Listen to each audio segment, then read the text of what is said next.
Now part of the Darkcast Network. Welcome to Indie Podcasts with a dark side. He left to grab dinner. When he came back, the house was quiet. Too quiet. And what he found inside would change everything. Today, I tell you the case of Lindsay Clancy, right now on Love and Murder.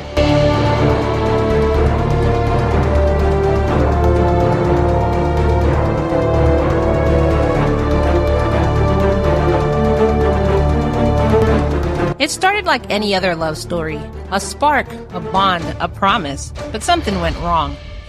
Welcome, lambs. Welcome. This is Love and Murder, Heartbreak to Homicide, where true crime meets the deadly side of romance. In every episode, we walk through real cases where love didn't just fade. It turned fatal. My name is Kai, and I invite you to take a seat, take a listen all the way to the end. And if you like my retelling, then don't forget to subscribe. You can also subscribe on our Patreon for free, patreon.com/Love and Murder, where you do get some benefits in the free tier.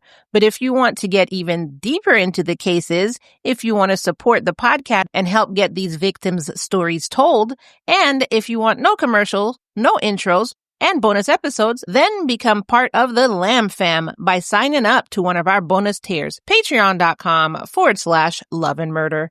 In the meantime, though, grab your butts, grab your glass of apple juice, and let's get into this case of Love and Murder. Just after 6 p.m. on Tuesday, January 24th, 2023, Patrick Clancy returned to the family's quiet home in Duxbury, Massachusetts. He had left earlier that evening at his wife's request to pick up medication for their daughter and grab dinner.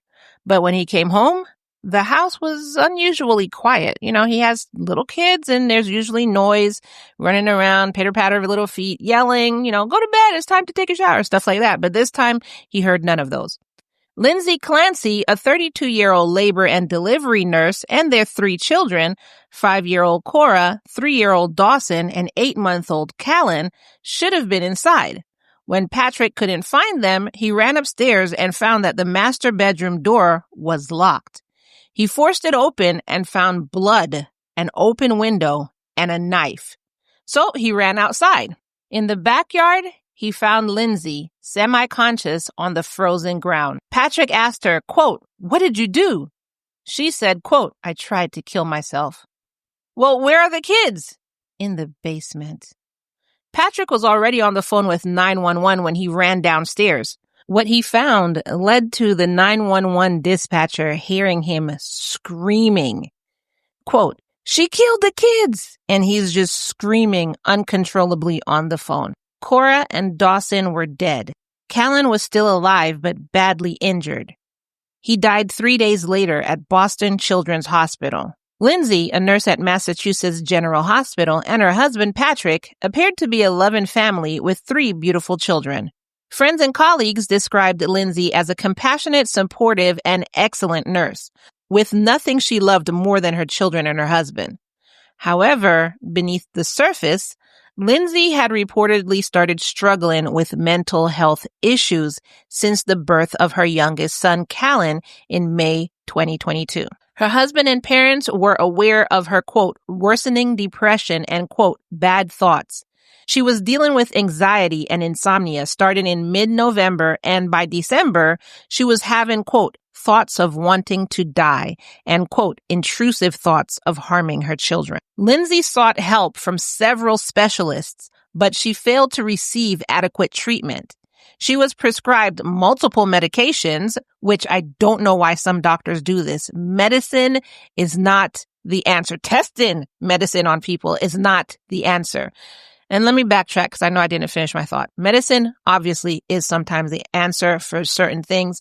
It's not always the answer. Like if you have a cold, medicine's not going to do anything for you. You have to let it ride out. But some doctors will prescribe antibiotics for you when you have a cold. A cold is not bacterial. It's viral. And antibiotics does absolutely nothing except gets you out of the doctor's hair so you can stop asking them questions. So, they don't know what's wrong with her, so they just start prescribing medication to her. And friends and family actually described the medication as a, quote, cocktail for generalized anxiety. They did not go any further than anxiety. Just here's some medicine we don't even know, but generalized anxiety. Y'all don't even understand how many times I've been in and out of a doctor's office or a hospital or whatever throughout my child's life. And instead of actually trying to figure out what's wrong with her, they say anxiety. Y'all don't even understand how many times and how many doctors I've changed because of that. And even people that I know who do have mental health issues, when everything started, the fight started with anxiety. Instead of sitting down and trying to figure it out, or simply saying, I don't know, let me refer you to somebody else. It's like some doctors are embarrassed of saying, I don't know. They said that Lindsay was given medications like Valium, Prozac, Klonopin, Zoloft, Seroquel, and Trazodone. So it sounds like, I don't know, try this together. And then some doctors don't even tell you you can only take this medication for a certain amount of time. They'll say, here, take this. And it's indefinitely. And if you do your research on medication, some things will be like, you cannot take this more than a year or it's going to completely mess up your body. While Patrick told police Lindsay took them as prescribed, her attorney argued that these medications severely impacted her. Yeah, I mean, you can take them as prescribed, but like I said, it doesn't mean the prescription is completely right.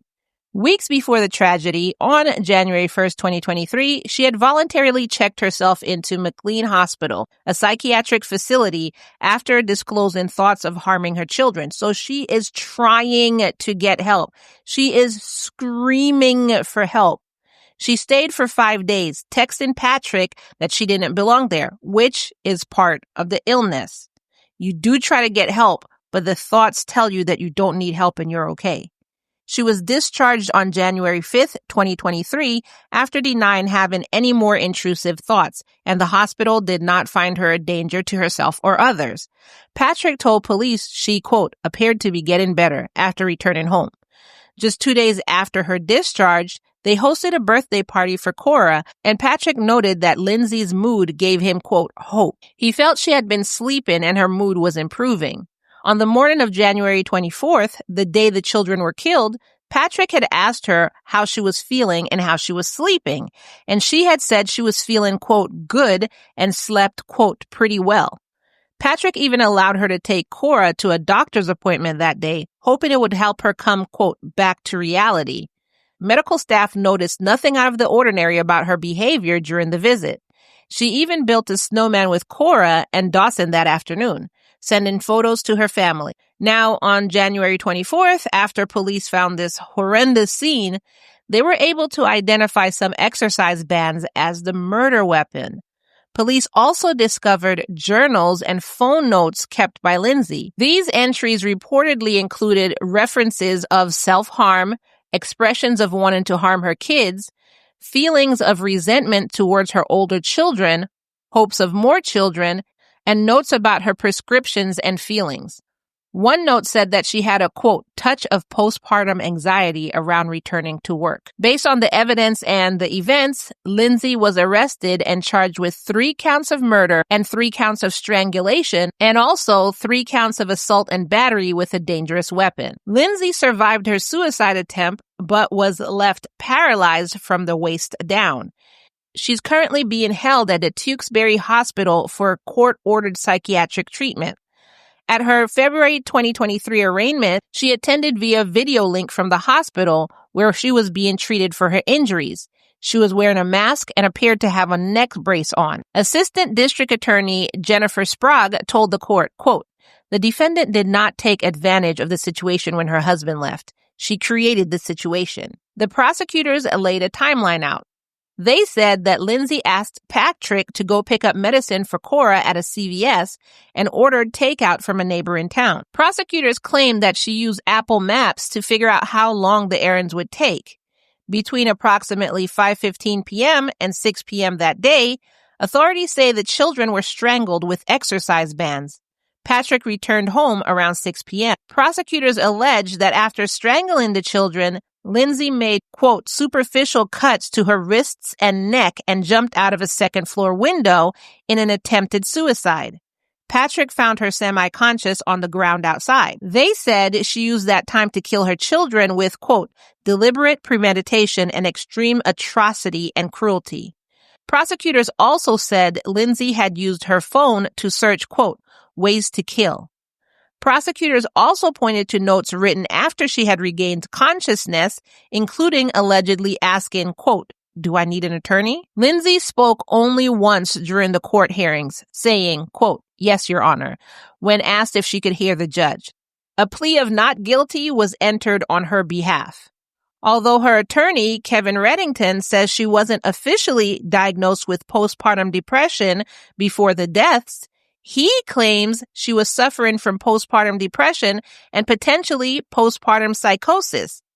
He says Lindsay had been over-medicated, misdiagnosed, and left unsupported. Quote, she was thoroughly destroyed by these medications. Our society completely abandons women with this condition. Attorney Reddington said that Lindsay kept a medication journal where she tracked side effects and feelings of numbness. He said that she sustained a spinal cord injury and broken back and ribs. Weeks before the murders, she had told her husband, quote, I wish I could feel something. Also, according to her husband, she began, I'm going to hit pause here because I know y'all hear the lawnmower in the background and it's like I started recording and now they want to come mow the lawn. So I apologize for that sound. I'm going to try and take it out in post, but if I can't, then I do apologize. Let's get back to the case. Also, according to her husband, she began to describe hearing voices and feeling disconnected from reality just days before the killing. Prosecutors said that she was evaluated at a hospital in Rhode Island and was told she did not have postpartum depression or symptoms of it, receiving a diagnosis of general anxiety disorder instead. Lindsay herself reportedly never used the word, quote, psychosis to describe her symptoms until after her arrest. Now, you can't really blame her for that because suppose she doesn't know it's psychosis and everybody around her is telling her, well, not everybody around her, but the doctors are telling her anxiety.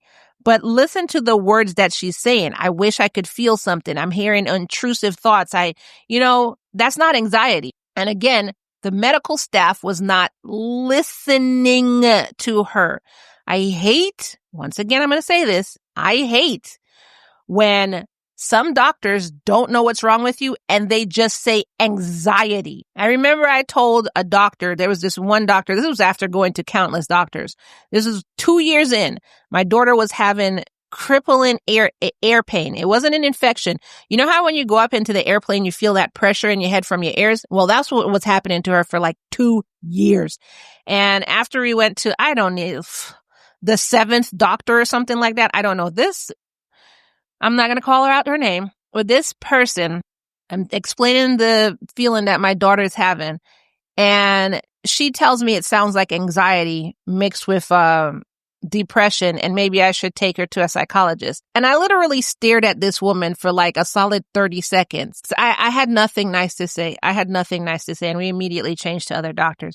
If you don't know doctors out there who love to say anxiety, and yes, I'm talking directly to you, only those doctors though. If you don't know something, please don't say anxiety when it's not. Please say, I don't know. There's nothing wrong with doing that. Anyways, let me get off of that because you know how much this affects me. And I know people with mental health issues. It's a real problem out there. I know people with mental health issues. I know people with physical issues and they just get anxiety, move along, And it happens to women a lot. PCOS, fibromyalgia, all of this gets labeled as anxiety far too many times. And this woman, Lindsay, was screaming for help. She was trying to get help. And instead of helping her, she just gets anxiety. Anyway, while all of this has been going on, Patrick has lain low. He's not trying to talk to everybody, but he did do a personal interview with the New Yorker. And he told the reporter that he does not believe that his wife is evil. Quote, I wasn't married to a monster. I was married to someone who got sick. Patrick remembered speaking to Lindsay on the phone before her arraignment. Quote, she didn't sound like my wife. He remembers asking her, quote, did you plan this? Lindsay told him no. Quote, it was just like the snap of the fingers. In later conversations, she told him how she felt that every day was the worst day of her life and that she, quote, misses her kids, which Patrick acknowledges sounds, quote, crazy to some people, but is, quote, the reality. And Patrick, it doesn't sound crazy to me. I mean, I'm telling you right now, it does not sound crazy to me because it was just like a previous episode I did where they put this person in jail, but this person was completely out of his mind. He had, I remember now. He had dropped his daughter from stories up, and I think it was a newborn. And then he went to a airline tarmac and started working or whatever. And they just put him in prison. And didn't I tell y'all that when he comes down, when he gets better, he is going to feel like complete trash. He won't be able to believe he did this because when you're going through that psychosis, you're not in your right mind. You're literally crazy, like legit crazy. Not people who try to use craziness as an excuse to get away with certain things. No. These people like Lindsay and the other person I'm telling you about, and I'll put that link to that episode in the show notes below. And the other person I'm telling you about, they were completely, it's like you can say it's akin to sleepwalking. You're not responsible for what you're doing when you're sleepwalking because you're not awake. You look like you're awake. You're walking around functioning like you're awake. You're probably even having conversations, but you're not awake. It's the same thing. So if somebody was sleepwalking and did something horrendous and then woke up, they're going to beat themselves up because they cannot believe they just did this. It's the same thing. So Patrick, no, it does not sound crazy to me. I know there's some people out there, and I'll go into some of the comments that I've seen around the web. I know there's some people out there who think, I can't believe she did this or whatever. But no, I understand where you're coming from, Patrick. And I'm really happy that you understand what's going on with your wife and you don't blame her. When Patrick asked her why she looked up how long it would take for him to pick up dinner, Lindsay said that she was concerned about him getting stuck in traffic. When asked if she Googled, quote, ways to kill, she said, quote, yeah, for myself, because I was suicidal for 2 months. Patrick also pushed back against prosecutors' claims that Lindsay's suicide attempt wasn't genuine. He said she had severe cuts and suffered spinal and nerve damage during the fall. Now, Lindsay's case has reignited a national conversation around postpartum depression and psychosis. Funny how that's not researched a lot. Just really funny how that's not researched a lot. The case has also brought attention to the legal system's approach. Countries in Europe and Asia often recognize postpartum conditions in criminal matters, allowing for treatment instead of punishment, which Kai has been screaming for 5 years, I guess, the length of the podcast. In the U.S., only Illinois currently has a law allowing judges to consider postpartum disorders as mitigating factors in sentencing.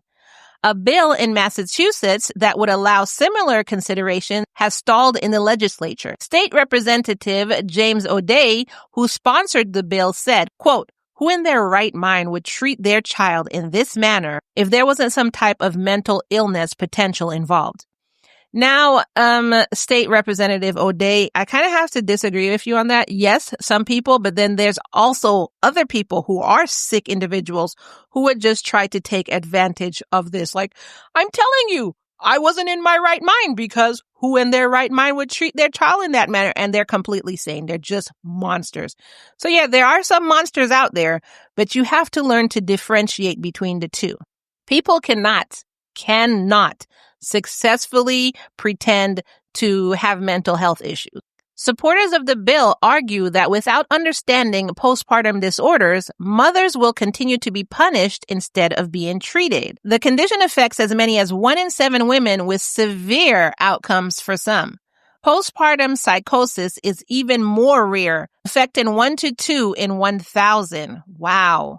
Advocates argue that society fails women suffering from these conditions, often relying on medication without adequate support. It's just like some people think women just have a baby and, you just bounce back. Take care of your kid. You're fine. Just be strong. Like, that's not how any of this works. You have to understand there are hormone imbalances. Once the child is gone, okay, for instance, this is a very, very, very loose, for instance, but just the men who are listening out here, and I guess women too who don't have children and don't believe in this, I guess. For instance, like I said, loose, for instance. When I was pregnant, oh my God, I loved grapefruits. It was the sweetest thing I'd ever tasted in my life. Loved. I had a grapefruit every single day of my pregnancy. As soon as my daughter was born and I came out of the hospital, so what's that, 3 days? I wanted my grapefruit again. I went and got a grapefruit. I cut into it and oh my God, it was the most bitter, horrible, awful tasting thing I've ever had in my life. And that was just food, let alone understanding the hormonal changes in our body and how it's going to affect our mind, body, digestive system, sexual activity. Like, you have to understand, we just shit out a human. But nobody takes it seriously. Postpartum depression, postpartum psychosis, postpartum this and postpartum that. Seriously. But I bet you know what? Shut up, Kai. I'm not going to say anything. Lindsay's trial is scheduled to begin on January 5th, 2026. Her defense team is expected to argue that she cannot be held criminally responsible due to her mental illness. Prosecutors are still pushing for a conviction of first-degree murder, citing deliberate planning and evidence gathered from her phone. I hope they're going to be pushing but by this time she might have leveled off, but because her baby was 8 months old. So maybe her hormones have leveled off by this time. So even if they put her in for a psychiatric evaluation, she might test as normal by now, to which the prosecution would be like, see? But again, that's not how this works. That's not how any of this works. Lindsay remains under 24/7 suicide watch, which it's like waking up from a dream and realizing you killed your children. And nobody's listening to you. They're just saying, monster, monster, Today, Patrick lives in Manhattan and works remotely.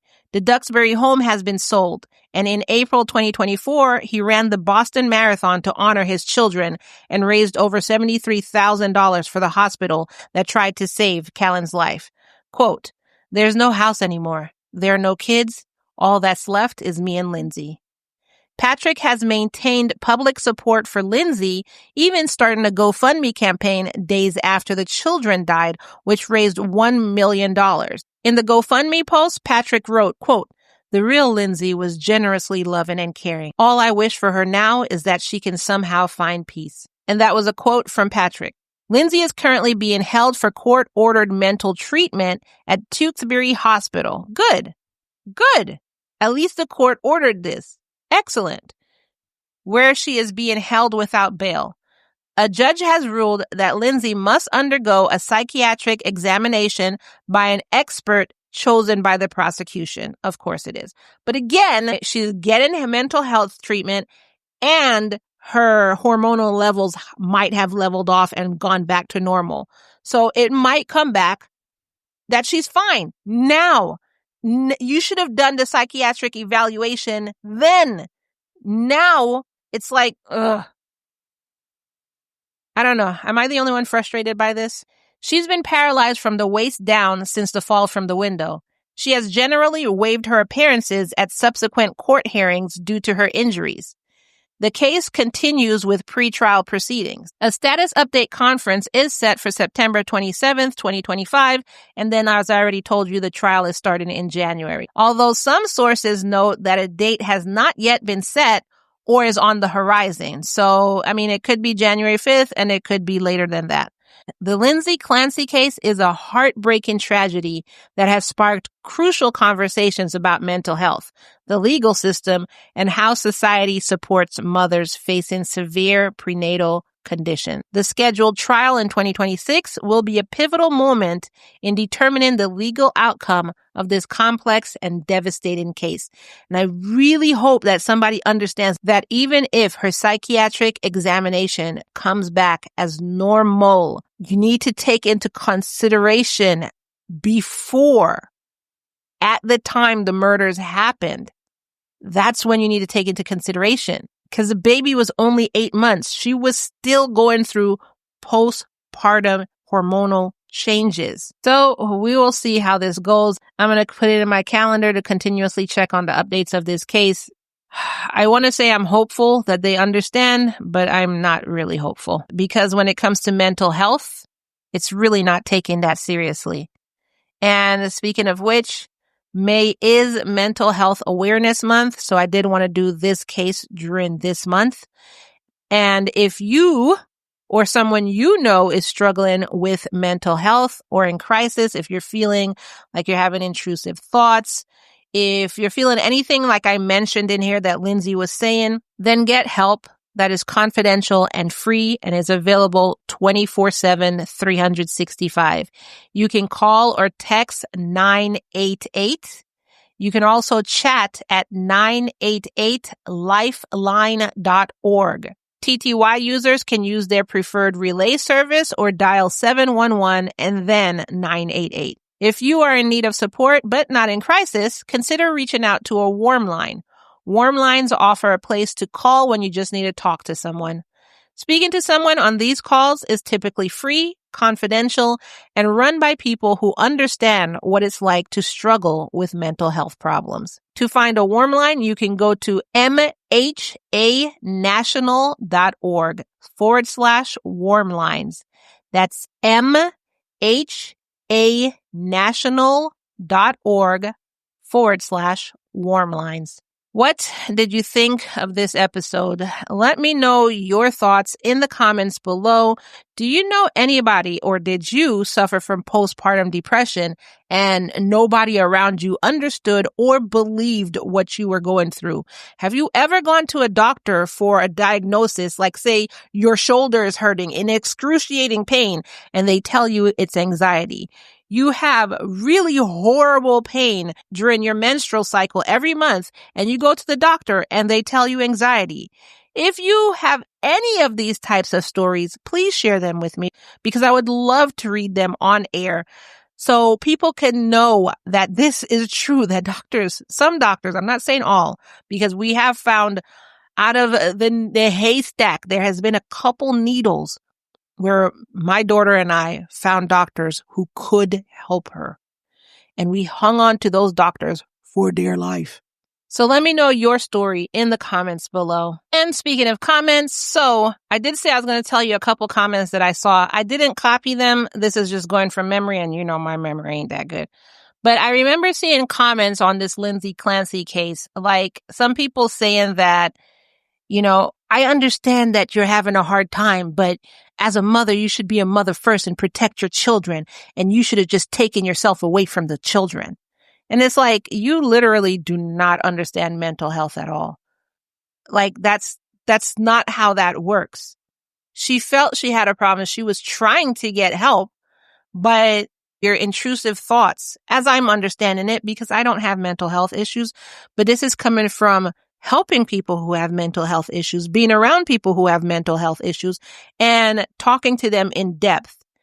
And your intrusive thoughts try to also convince you that you're okay and everybody else is crazy. You're okay. There's nothing wrong with you. You're okay. So, you know, maybe those intrusive thoughts were telling her, you know, stay with the children. Like when she took herself to the hospital, maybe she had a second of lucidity. She took herself to the hospital. So she was trying to protect her children. But then those intrusive thoughts came in and was like, what are you doing in here? You're completely fine. You need to get out.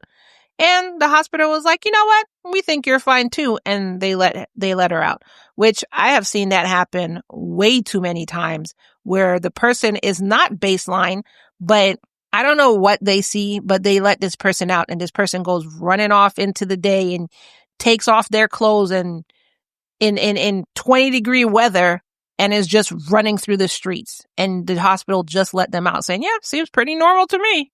So I don't know. But if you're one of those people who are like, she should have thought first about her children. When she had seconds of lucidity, she was. When she wasn't lucid, the intrusive thoughts were telling her something different. And if you've never experienced that, just like myself, then you cannot speak or judge.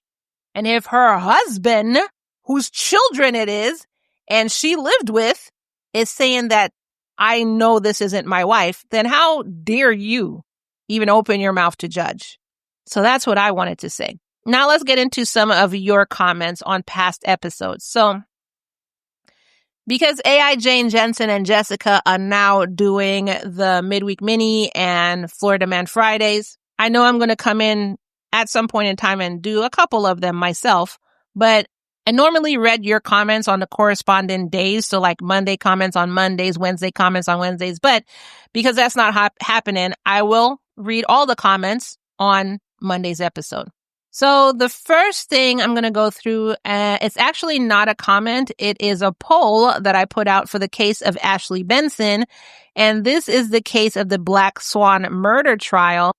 For this and any case that I mentioned in this episode, if you haven't heard of it before or you forgot or you're new here and you haven't heard it before, then all the cases that I mentioned in this episode, the links to them are in the show notes below, so you can easily just go to it and listen to that case. So the poll that I had was, do you think Ashley murdered Doug in cold blood or was it self-defense? And 100% of you said that it was cold-blooded murder. So like I said, if you hadn't heard that case before, it is in the show notes below. Another comment I have for you is from the case of the murder of Amora Bain Carson. The TLDR of this was a baby was tortured for 30 hours by her mother and boyfriend. And Barbara Logsden said, I found out the hard way drug psychosis mimics schizophrenia.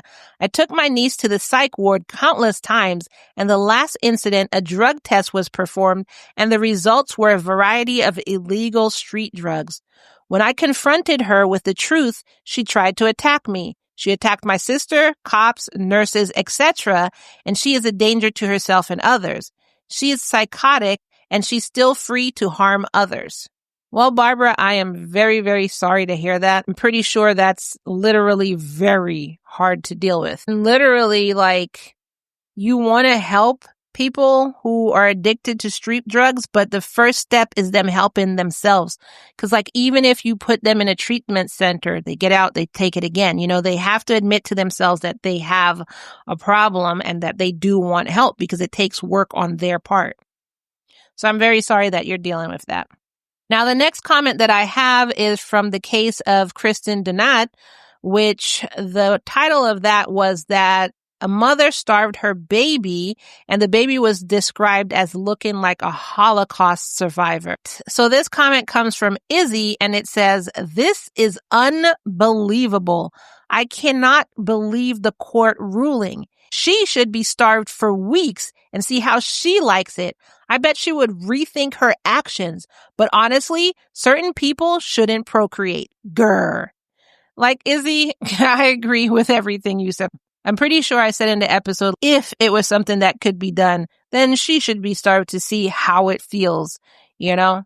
But Izzy, thank you for your comments. And the poll that I had for this one is, do you think she could be rehabilitated or do you think she deserves a harsher punishment? And 100% of you said she deserves a harsher punishment. So like I said, link to that is in the show notes below. And the last comment I'm going to read to you was a Florida Man Friday. A mom had tried to sell her daughter for $500, and it was the case of Jessica Wood. Now, this episode was actually a twofer. One was of child abuse, and the second one was of attempted child trafficking. So Becca 3039 said, new video just came out and the despicable female so-called mother was complaining she was freezing while baby was in her arms practically naked. The Price and DHS should have taken that baby from their first call. I pray that baby is in a good home. Seems as if she's been through enough. So that comment was for the case of Jessica Woods, who tried to sell her daughter for $500. And in that case, Jessica was doing some crazy stuff to her daughter, like elbowing her and spanking her and just having her out in the cold. So anyways, you have to listen to the entire story. And then the second case, like I said, was about child trafficking. And in that case, I told you about an 85-year-old man who tried to buy a child from her mother for $100,000. And that case was crazy too. Thank you, Becca, for your comment. And that is all I have for you today. Thank you for listening all the way to the end. Don't forget that if you want a deeper dive into this case and all my cases, you can go ahead and become part of the Lamb Fam by going to patreon.com/loveandmurder and choosing any one of our bonus tiers that we have there. You do get case files within any bonus tier that you sign up for. And if you sign up for $5 and above, you do also get bonus episodes. Patreon.com/loveandmurder. And don't forget, you also help keep this podcast going, which means you help keep the victim stories being told. Patreon.com/loveandmurder. And like I like to end every full episode, I want to remind you that it's, say it with me now, all love and no murder, y'all. Bye.